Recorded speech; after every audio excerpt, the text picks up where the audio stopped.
I've been on record time and time again as a major Angela Overkill Hill fan.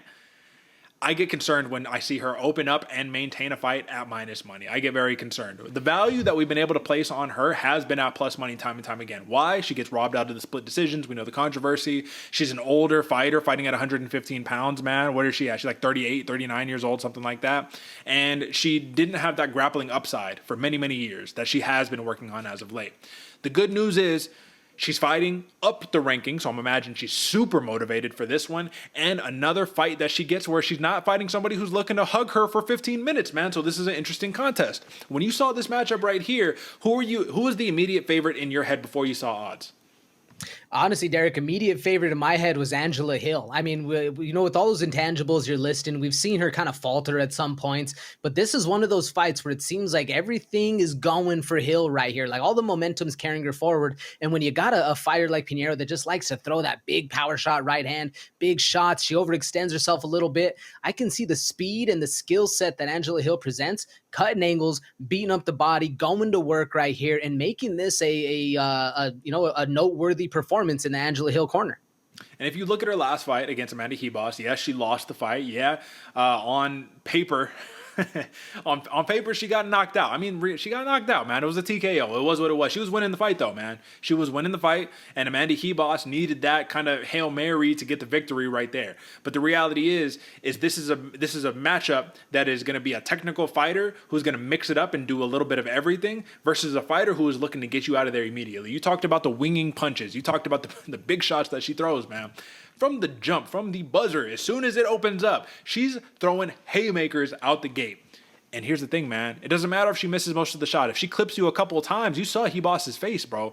If this is a fight that is predicated off of damage, that's where this could get really interesting. Because a lot of people say, what's the Luana Pinheiro game plan? It's to get outstruck on the feet, right? It's to get a little bit out-wrestled and all that, land a couple big shots, and then win the controversial round 3 to win the fight. Like that's the game plan for Pinheiro. And I agree to a degree because if you look at Angela Hill, she doesn't do well when she's facing major pressure against big power shots. Look at D. Gomes, right? Denise Gomes. Angela Hill did what she needed to do to get the victory, and that was a beautiful win. But when Gomes started unloading big shots where it was reckless abandon, AJ, this is what I'm talking about. I'm talking about the reckless abandon of, I'm going to drop my guard, I'm going to throw big shots, and I'm going to hit you like Vitor Belfort style. Just blitz at you. We don't see Angela Hill react the best right there. And I think the reason why is because naturally she's an atomweight, dude. She's not even like a real straw weight if you look at the frame.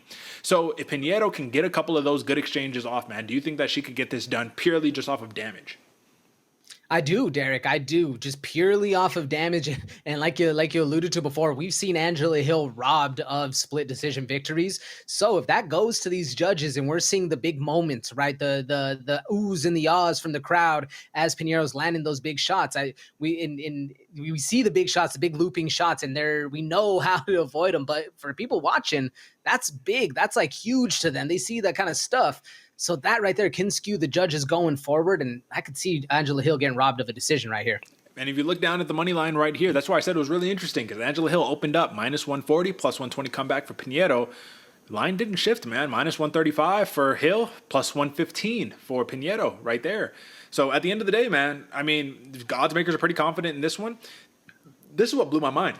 Look at the TKO prop of each fighter, and just tell me what you think. Plus 800, I saw that too, Derek. I don't see where their minds equivalate Angela Hill's TKO prop to being the same as Pinheiro, because Pinheiro is so much more likely to land that big shot and something crazy happen. That's it. And maybe it's because Pinheiro got TKO'd in her last fight, but that was an accumulation thing. You got hit with the spinning kick, you're gassed out, you're tired. I don't know. I just thought that was ridiculous. But one place where there is a lot of value to be had, Angela Hill, through her last 10 fights, no finishes in those last 10 fights. Very clear, no finishes. Plus 100 decision prop for Angela Hill. If that does not scream value, I don't know what does, because you tell me, is she knocking out Pinheiro? Is she submitting Pinheiro? I don't see it. What do you think?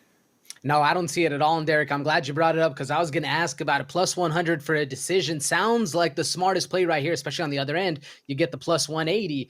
But the big thing, the big asterisks, I always like to think of it in these kind of fights, you're also taking the judges into consideration on that one. And man, for some reason, it seems like they hate Angela Hill. Yep, that is accurate. But if you kind of take I like to apply different pieces of logic based off different bets, right?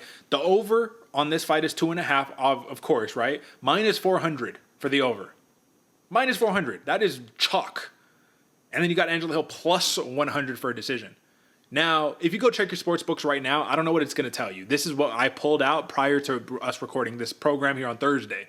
Come Saturday, might be a different line. So that's why you need to go ahead as soon as this thing drops tomorrow morning or when you're watching this on Friday, cash the bet. But Angela Hill, plus 100. I think that she's going to mix in the clinch. I think she needs to be careful with the clinch so she doesn't get bullied around by Pinheiro. But I think she's going to mix in a little bit of the wrestling, a little bit of the clinch, outstrike her, pure volume, and try to stay away from the big shots. And if she can do that, I think it's a clear victory for Angela Hill. Don't like the age, don't like the intangibles, but I do think Pinheiro is a little too reliant on just big monster shots. And if she cleaned it up a little bit, I think she'd have a lot more success. But that's going to be my assessment of this one. Plus 100, Angela Hill. That's what we're going to be cashing all day long. Or if you want to throw in that money line parlay that I had, Yanez and Angela Hill, cash money, baby. Let's go. What do you think, AJ? I agree with a lot of what you're saying, Derek. And if you're an Angela Hill bettor, man, staying perfect for that 15 minutes sounds like a doable option. I'm on the other end. I'm going Pinheiro, and I may not take that plus 800 TKO. I can see this fight ending a bunch of different ways. So I like the money line at plus plus 105, 115, whatever it moved to. Yep. But like Derek said, if you're looking at cash money, whichever way you're betting on this one, whenever you see this, hit your local sports book because these numbers are for sure going to change. Absolutely. And Pinheiro, just to, clear it all up, plus 115 is the line, and I do see a lot of value right there just off of a TKO upside. So that is your main card breakdown for UFC Vegas 92.